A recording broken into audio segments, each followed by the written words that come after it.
Hello, good people. Emmanuel and Safari bring the Promise Insurance Show. So today I want to talk about home insurance. I want to talk about the disasters, the catastrophes that happened last year locally and then internationally at the beginning of the year, and the damages that they can cause to your home and to the very things you use every other day. Like we saw in Kiteezi, landslide or trash slide that happened in Kiteezi in Kampala, Uganda. But you also opened up a can of worms for the rest of the rubbish management across the country, So the state of garbage, let's look at, say, Gulu.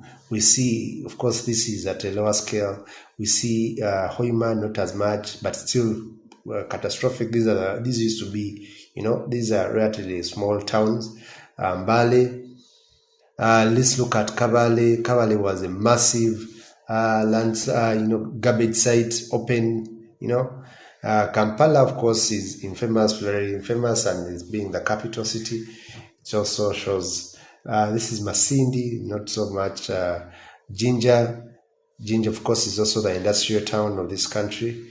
Was also this massive Masaka. Arua, which thought is quite far, it has also not been spared.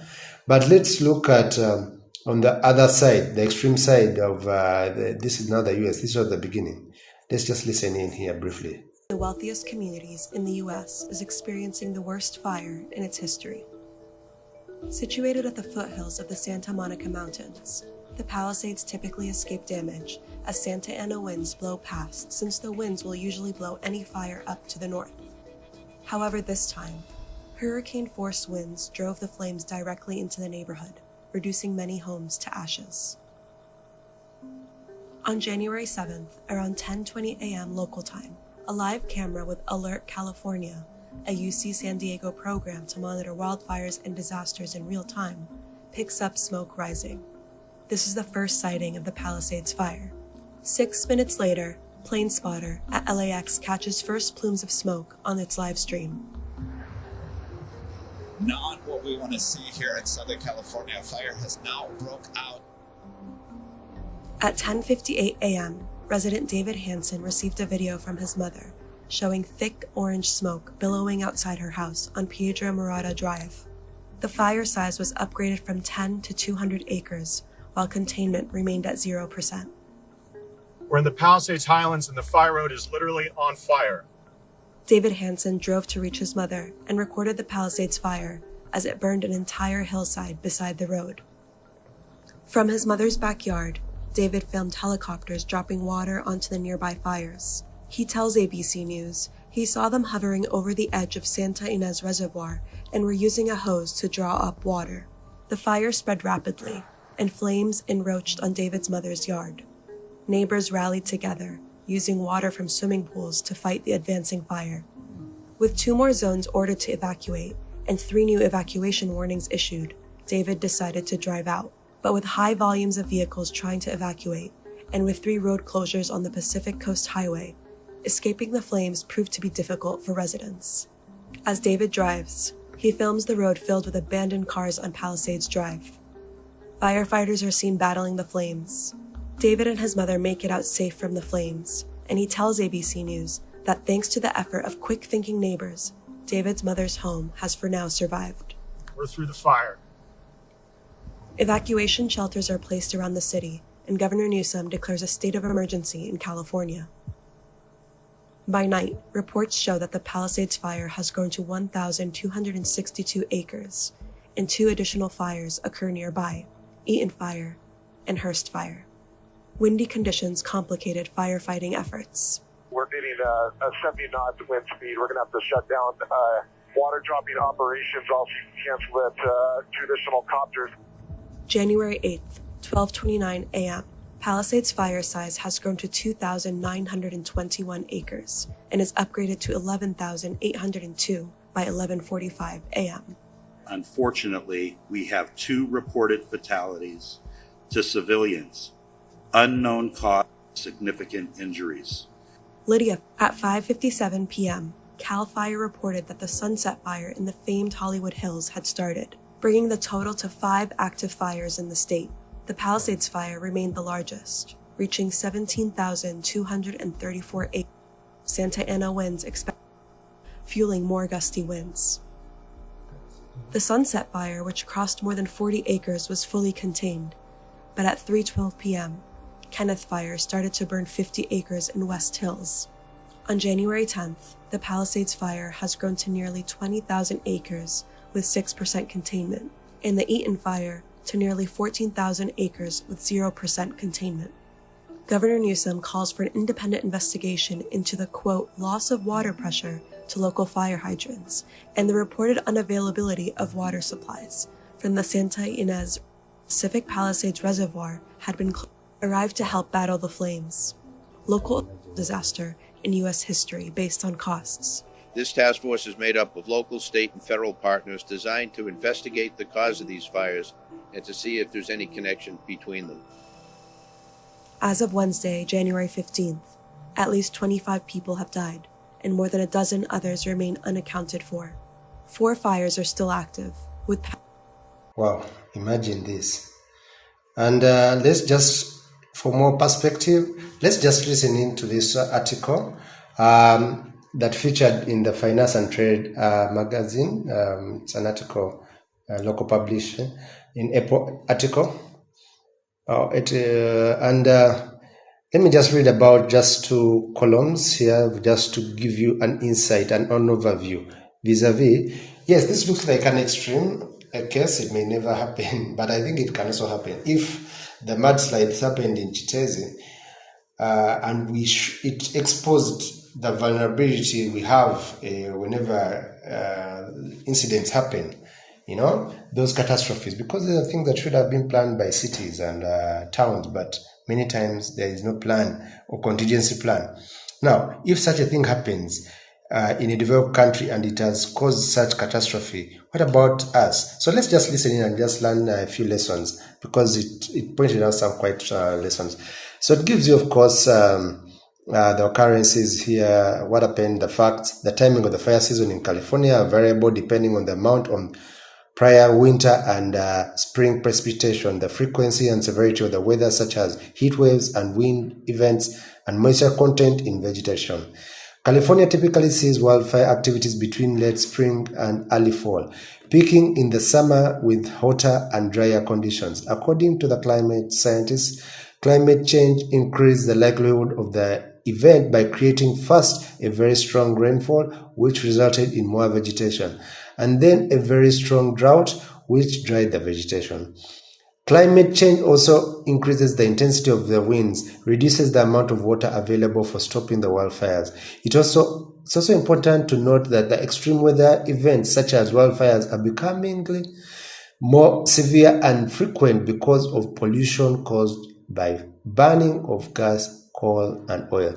This traps heat and directly contributes to Earth's overheating, with the impact not confined to just wildfire-prone areas. The U.S. California wildfires destroyed houses of some of the richest people in California, including many homes in the Malibu Carbon Beach, colloquially known as Billionaire's Beach. The estimated cost of these fires is about $250 to $275 billion US. The economic damage caused by these fires could become one of the worst natural catastrophes the United States has experienced, and of course the world over. Hurricane Katrina was powerful, devastating tropical cyclone, although caused more fatalities than these wildfires, more than 1,000 per ton. Its economic damages were estimated at $125 billion US in the late August 2005. That is exactly 20 years ago. That was about 200 billion adjusted to inflation in economic losses. In our local context, the extent of this damage is 5 times the size of Uganda's economy, translating to about 600 times the Uganda's insurance industry market. The damage is quite enormous even for the reinsurance markets alike. The ripple effects from California wildfires have far-reaching consequences for locally the homeowners and beyond, including possible costs for our insurance market. So let me focus mostly on our homeowners and the kind of vulnerability we have as homeowners, not just in the US, but also in Uganda. So let's just look at this simple scenario. Okay, let me just open up this page. Let me use an Excel sheet so that I can adjust. So let's take a typical home, let's say in Nalia Estate or Kampala or Arua or any town, as we saw those towns, name it. But of course, you must have, if you're living in wetlands, we are built on wetlands, what will happen? Of course, if it was not gazetted to be a home, that's another story. But if it was gazetted, there are so many other risks around you. It could come from your neighbors, it could come from just the environment, natural disasters, it could be floods. And when we talk about fire and alert periods. Alert periods could be floods. It could be the trash slide that happened at Kiteezi. It could be these wildfires. It could be electricity transformers, failing and they cause the fires. So whenever we are rating costs, the home items, we need to know, do they have a power surge? Do they use electricity or they don't? Things like furniture, of course, don't use electricity. These are fittings. And then portable items, the things that you move with on a day-to-day basis, in your cars, in your offices. Also, the things have to be given to us in terms of these listings. And these are the kind of list we need. Now, this is an example of someone owning a home, and we always consider what we call replacement cost of the home. Not the cost of the land. We are looking at the home, or the cost involved to replace that home should anything happen to it and it's damaged beyond repair. So let's say a home worth 250 million Uganda shillings will charge a rate of 0.15%, which is about 312,000 shillings. That is in a year. That is really something small. Now this homeowner gave us assets worth, let me just total them up, and we also charge them separately. These costs it was costing about 88 million. There were about 59, items, and we charge them separately. You can see like the laptops and all those portable items, we charge them at a certain rate. Now, we could also have what we call public liability to the neighbors. If you're in an estate, a flat, you could allocate about 50 million should anyone ever sue you. Our fences, they can easily, fold or collapse whenever there are heavy rainfalls. We have seen some people's fences collapsing, people's trees in their compounds falling and causing damage to the neighbor's property. So to avoid that kind of litigation, you could have a package of say 50 million that could cover you. Of course, if you want more, depending on your location, the premium could go higher. But you can see that the small cost of about 150,000. You could also have your workers, they could also get damaged in your home. You could have, say, if you have a staff that you pay about, you can agree to about 30 million. Then you can see the premium for it would go to about 180,000 for the whole year. Now, these person's items, all of them combined, were about 480 million. If I combine the assets of 88 million alongside plus the other terms we are insuring, the fire insurance for the buildings and all that. So the premium was about 2.5 million.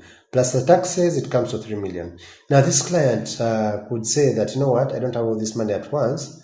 Could I spread it out? If he has a bank account, if he has a credit reference bureau card or number, he could actually get access to credit such that the bank would actually charge him a rate of about 8% per annum. And he pays over 10 months. So and this is not for every client. This is some banks actually refuse these IPFs of they want more than 10 million. But we could also arrange it. They usually charge you a stamp duty such that instead of paying the 3 million at once, you could actually pay 327,000 over 10 months. inclusive of taxes. That will mean that you're paying about 3.2 inclusive of the interest, plus 70,000, the stamp duty and the CRB search fee. So there are all kinds of levels. Of course, there is what we call minimum excess of 10%. This is all 200,000. This means for every loss that will occur to his home, he has to contribute 10% of the loss, or a minimum of 100,000 or 200,000. This for this case, yeah, because most of the portable items usually put it at about 200,000. It can be less, but we can negotiate. All those are things, and this is technically geographical limits. We are looking at Uganda and across the world for the portable items.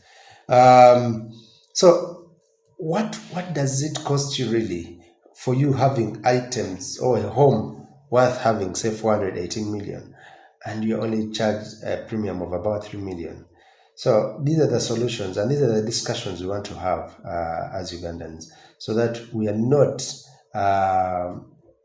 vulnerable any longer to these kind of catastrophes that happened, let's say in Kiteezi. You know, why would such a thing happen to our country? That said, I remain Emmanuel Science Safari, bring you the Promise Insurance Show. These illustrations, please remember to subscribe to this channel and like and share with your friends and family. I thank you for the time you have offered to listen in. Be blessed.